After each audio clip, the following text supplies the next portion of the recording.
Wasiwasi umezidi kuongezeka Mashariki ya Kati kutokana na mashambulizi ambayo Marekani inaendelea kuyafanya dhidi ya Iran. Siku ya Jumanne wiki hii Marekani iliweza kufanya mashambulizi kwenye bandari ya Iran, Bandar Abbas. Mashambulizi ambayo Marekani yenyewe ilidai ilikuwa ni mashambulizi ambayo ya kujilinda dhidi ya vikosi vyake ambavyo inafanya kazi karibu na mipaka ya Iran. Lakini pia leo Marekani inaendelea kufanya hivyo, inaendelea kufanya mashambulizi ya kuishambulia Iran kwenye bandari ya Bandar Abbas, maeneo ambayo Marekani imedai ilikuwa na maeneo ambayo yalikuwa yameandaliwa kwa ajili ya kufanya mashambulizi dhidi ya vikosi vya Marekani ambavyo vipo kwenye haya maeneo ya Iran. Lakini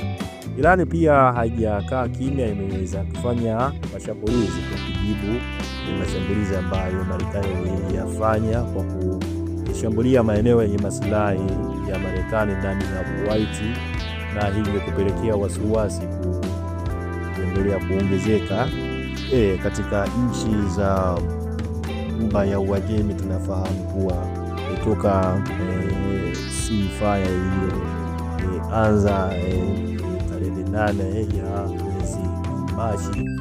bado kumekuwa na hali ya kutokuaminiana kwa sababu kumekuwa na mashambulizi ambayo yamekuwa yakiendelea kati ya Iran pamoja na Marekani. Na katika huu mzozo kuna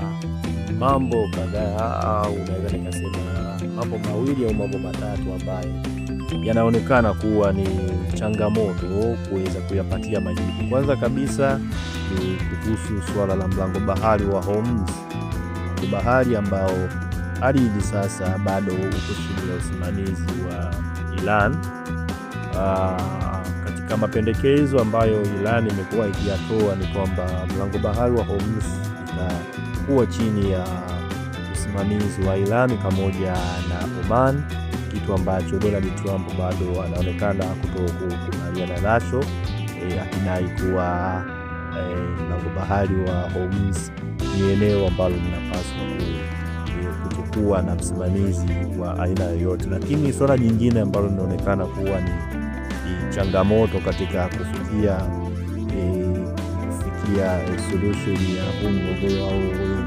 kupitia diplomasia ni kuhusu uranium ya Iran ambayo ndio imerutubishwa, ambayo ni karibu kilo 400 ambazo Iran imekuwa nazo katika kipindi ambacho kulikuwa baada ya uranium ambayo imerutubishwa katika kipindi ambacho Marekani iliweza kujitoa kwenye ile mkataba wa DCPOA ambao Iran iliweza kuingia pamoja na Marekani kipindi cha Barack Obama. Nadhani ilikuwa na ile 2015, lakini kwa ajili ya kuweza kupunguziwa vikwazo ambavyo ilikuwa imewekewa. Lakini baada ya Donald Trump kuweza kuingia madarakani, aliweza kujiondoa katika mkataba huu, na hiyo hicho ambacho Iran pia iliweza kuongeza kasi ya uzalishaji wa makombora, lakini pia iliweza kuongeza kiwango au asilimia zile za urutubishaji, kwa sababu kwa mujibu wa ule mkataba wa Joint Comprehensive Work ilikuwa ni Iran iweze kurutubisha uranium kwa kiwango cha 3, sio zaidi, haikuwa zaidi ya asilimia kati ya asilimia 3.6. Sasa baada ya Donald Trump kuweza kujitoa, ndio hicho kipindi ambacho Iran iliweza kuzalisha hii uranium ambayo ilirutubishwa hadi kufikia asilimia 60 ambazo zinakaribia kuweza kutengeneza kombora au nuclear. Lakini pia Donald Trump anasema kwenye ishu ya vikwazo, anasema kuwa katika makubaliano yoyote kutakuwa na swala la kuweza kuiondolea Iran wazi, jambo ambalo linazidi kuongeza ugumu katika kufikia solution ya mgogoro. Sasa kwenye ishu ya mlango bahari wa Hormuz, Donald Trump ameweza kuzua jambo jingine tena. Jana Jumatano alisema kuwa endapo Oman itaweza kushirikiana na Iran katika kusimamia mlango bahari wa Hormuz, basi Marekani haitakuwa na budi kutumia nguvu za kijeshi, kwamba Marekani italazimika kushambulia Oman. Lakini pia katika matamshi yake ambayo Donald Trump anatoa, ikiangalia kwa Oman, nchi ambayo itaki kufungamana na upande wowote, au imekuwa ikijaribu kubalansi ushirikiano ambao imekuwa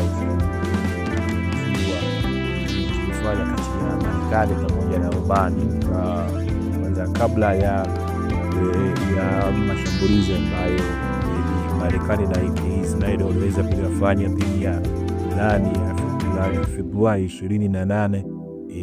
Oman ilikuwa ndio msimamizi wa mazungumzo ambayo yalikuwa yanafanywa kati ya Marekani pamoja na Iran. Lakini pia ukiangalia katika nafasi yake ya kuweza kusimama kama msuluhishi wakati ule, ni kutokana pia na uhusiano ambao walikuwa nao au ambao wanao Oman pamoja na Marekani, kwa sababu Oman wana mikataba ya tourism pamoja na mikataba mingine ya kibiashara. Tunakiangalia kwa upande wa Irani ni katika mlango bahari wa Hormuz, kuna maeneo au kuna baadhi ya maeneo ambayo yapo kule umiliki wa Oman, hivyo kirejea kuaminiana kwa kiasi fulani kwa Irani pamoja na Oman, akasimama kama msuluhishi wakati